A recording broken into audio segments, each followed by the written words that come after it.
Welcome back to another video, guys.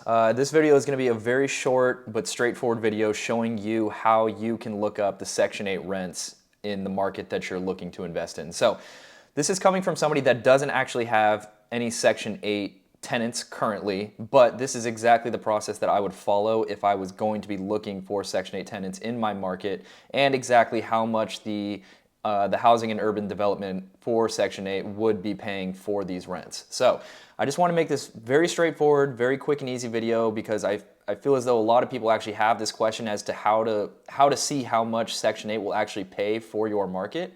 This is something I've done quite a bit of research on. So like I said, I don't have any Section 8 tenants for my one rental that I have, but if I were looking at other markets or just in the market that I'm currently investing in out there in St. Louis, this is exactly what I would do. So I have a couple tabs here open. The first thing that you're going to want to do is just type in the letters FMR and then HUD. So this stands for Fair Market Rent, Housing and Urban Developments. This is the government website. It's the very first tab that you'll see right here. It says HUDuser.gov, Fair Market Rents, and then in parentheses it says 40th percentile rents. Not really sure what that means, but pretty irrelevant to what we're trying to do here. So this very first page is what it will take you to. So this is the actual official government website for the Housing and Urban Development that dictates the Section 8 rents across the country. You guys can see here, if you scroll down just a little bit, they have the rents by the year. So we're looking to go into 2026. They have the rents for 2026 posted.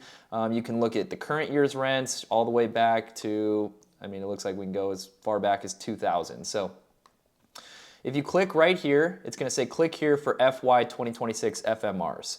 So if you click that, it's going to bring up this page where you can actually filter to the specific state that you want to look to see what the rents would be for Section 8 in that state. So I'll use Missouri as an example, as that's where my current rental is located. So I click on Missouri. You can then filter it even further if you had a specific county that you wanted to look in. So for those of you that don't know, Section 8 is not just a statewide level of rent, but it's actually dictated based on the county. Some counties are going to pay more than others. So I'm not going to click on any specific county. What I typically do is just click on the state, so Missouri in this case, and then I'll click down here to statewide FMRs. And so you can see here, it'll give me the 2026 Missouri Fair Market Rent Summary. So this first little set of counties right here is the most popular ones, and then it'll actually give you the entire state's counties if you just keep scrolling down. But what you want to pay attention to is the county. So my rental is located in St. Louis County right here. So you can see that at the very bottom. It goes, and then what it is going to categorize the rents by is based on the number of bedrooms for the house that you're trying to rent off. So efficiency, I do believe, is like a studio or apartment or something like that.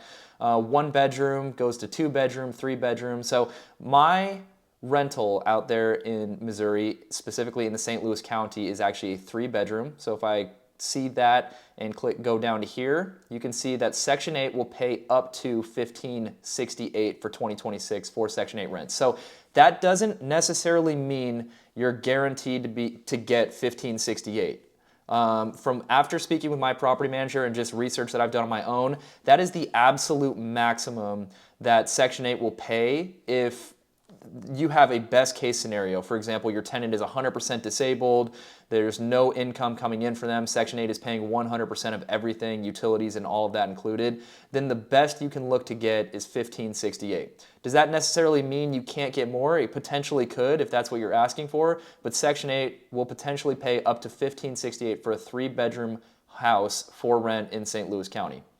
My current rent on the rental that I have is getting $1,350, so right in between the 2 to 3 bedroom-ish area, but the tenant's also paying all the utilities as well. So $1,568 is what you'd be aiming for. So once you have that number, and like I said, you can look for any state or any county that you're looking at. So if you were looking to invest, not necessarily in Missouri, but maybe you were looking at Ohio, for example, we can go to Ohio real quick. You click statewide FMRs.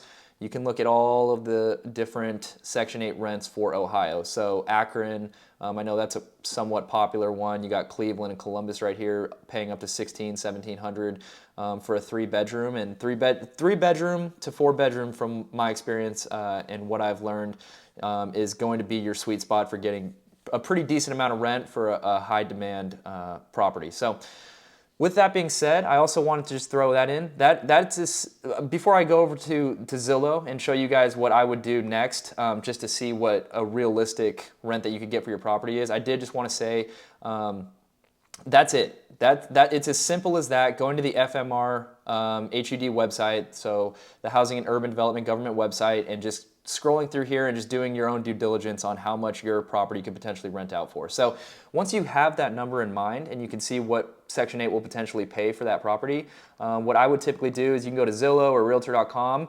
I have it already pulled up here just to the main page. You click on rent, and then I will actually filter this to the zip code in which my current rental is located, so 63136, and that's going to take me hopefully in just a second here to Missouri. So St. Louis right here, you can see. So it'll take you specifically to that county, and then it'll also show you all of the properties in that zip code that are currently up for rent on Zillow. So this is where you can really start to get more deep dived into your research about exactly how much you could potentially get for the rent of your property. You guys can see here just all the different numbers. I know that we were just looking at the HUD website, but saying they could pay potentially up to $1,500, but you can see a lot of these here are 1.3, 1.5, 1.4. So this is where you have to get kind of creative in your research. Some of these properties are going to be 2 bedrooms. Some of them are going to be 3 bedrooms, 1 bath, 3 bedrooms, 2 baths. So people are going to charge whatever they want to charge at the end of the day. So it's up to you to figure out where the sweet spot is, where your property is still going to be competitive for the market, but you're also going to be maximizing how much rent you can get for your property. So hopefully this was helpful for you guys. If you have any questions, let me know. This is a very straightforward way to see how much Section 8 will pay for the market that you're looking to invest in. This is just something that I figured out on my own, so I thought I'd share it with you guys. If you have any other questions, let me know. But other than that, I'll see you guys in my next video. Thank you.